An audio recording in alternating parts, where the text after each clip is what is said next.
দেশে তৈরি হচ্ছে নতুন রাজনৈতিক সমীকরণ।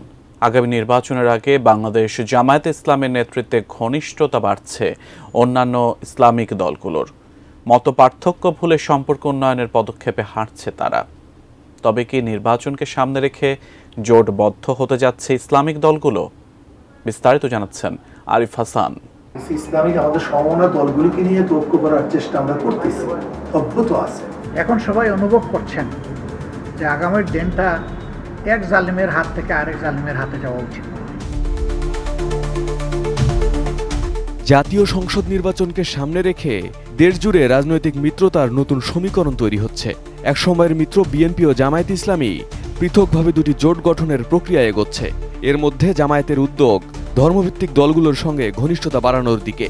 একই আদর্শ হওয়া সত্ত্বেও বিভিন্ন বিষয়ে সামান্য মত পার্থক্য থাকতেই পারে। ইভেন একই দলের ভিতরেও মত পার্থক্য থাকে, তাই বলে তো দল টুকরা টুকরা হয়ে যায় না।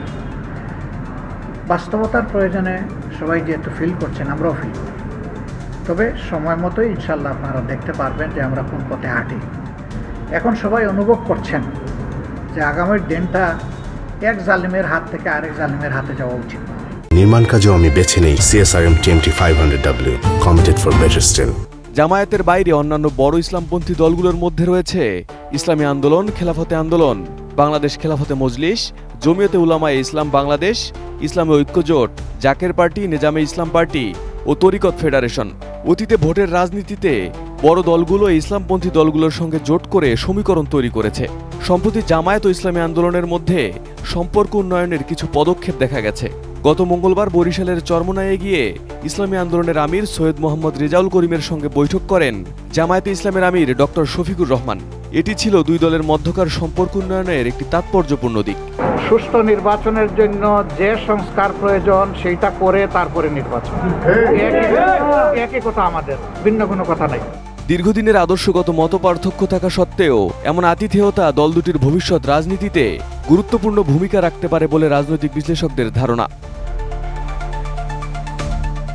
জামায়াত ও ইসলামী আন্দোলনের নেতৃত্বে ইসলামপন্থী দলগুলো এক ছাতার নিচে আসার চেষ্টা করছে।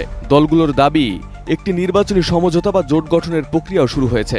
আমরা তো আগেই বলছি, ইসলামিক আমাদের সমমনা দলগুলোকে নিয়ে ঐক্য করার চেষ্টা আমরা করতেছি, অভ্যুত আছে এবং আমাদের চেষ্টা থাকবে ইসলামিক দলগুলি ঐক্যবদ্ধভাবে আমরা নির্বাচন অংশগ্রহণ করি। গত কয়েক মাসে জামায়াতে ইসলামীর নেতৃত্বে কওমি মাদ্রাসা ভিত্তিক এবং অন্যান্য ধর্মভিত্তিক দলের সঙ্গে ধারাবাহিক বৈঠক হয়েছে।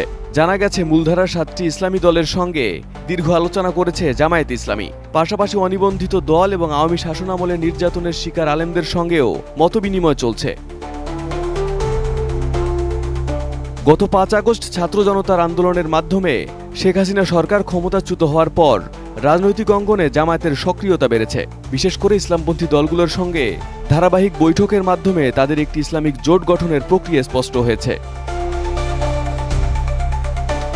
রাজনৈতিক বিশ্লেষকদের মতে এই ধর্মভিত্তিক দলগুলোর ঐক্য আগামী নির্বাচনে একটি নতুন সমীকরণ তৈরি করতে পারে।